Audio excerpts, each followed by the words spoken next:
It is wild in the dome right now, only day one of 3. And weather-wise, it is going to be very cooperative, but it is going to be on the warm side. Still mild at the moment, 72 degrees, dew points in the mid-60s. Humidity right now is at 78% with temperatures 60s, but still in the lower 70s in the metro area. Now, metro area temperatures will likely drop a bit more.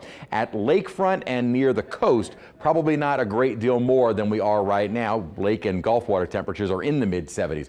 Dew points are also a little higher than they had been and will increase as we head toward, unfortunately, Halloween. So Halloween right now looking to be a warm and muggy day and kind of a mild to warm, muggy trick-or-treat time. Winds almost non-existent, very light as high pressure is still sitting right on top of us. So we stay warm and dry. And as we've been really trying to highlight the fact that not that we have any heat advisories certainly, but we need to use kind of the same heat precautions with everyone outdoors and temperatures running above normal. Patchy fog is possible the next couple of mornings, probably more widespread though as we head further into next week, and a very quiet forecast going toward Halloween, but still on the warm, humid side. Now, the reason that it's being highlighted because there are just so many events going on, even aside from the Taylor Swift concert, and we're about to mention a couple of non-Taylor Swift events going on this week. And I also want to include there is a walk against Parkinson's disease tomorrow morning, 9 a.m. in Lafreniere Park. There is still time to go and register on site,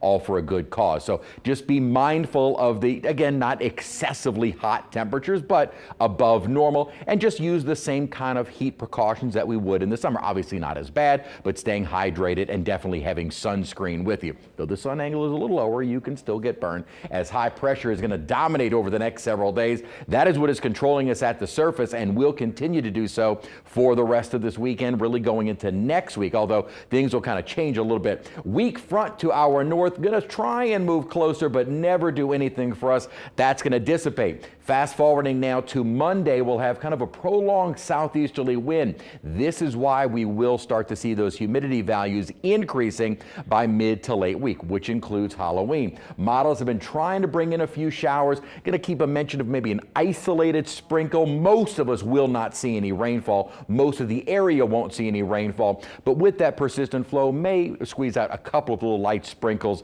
but it's really hard to break out of a dry trend, which we have been for now almost all of October. You have to go back to the beginning of the month, the last time we had some measurable rainfall. The cold air as well to the north. I would take some of these cooler temperatures that are just to our north. Unfortunately, though, the upper pattern is not going to allow any of those upper troughs to move very far south. What's going to be replacing our surface ridge is a big upper level ridge, and that will prevent any of these troughs that would normally bring down some colder air, keeping them to our north right through next weekend. So the first weekend of November, last weekend of October, first weekend of November, will be on the warm side. Staying warm this weekend, not as warm, still in the 80s, but more humid heading into next week.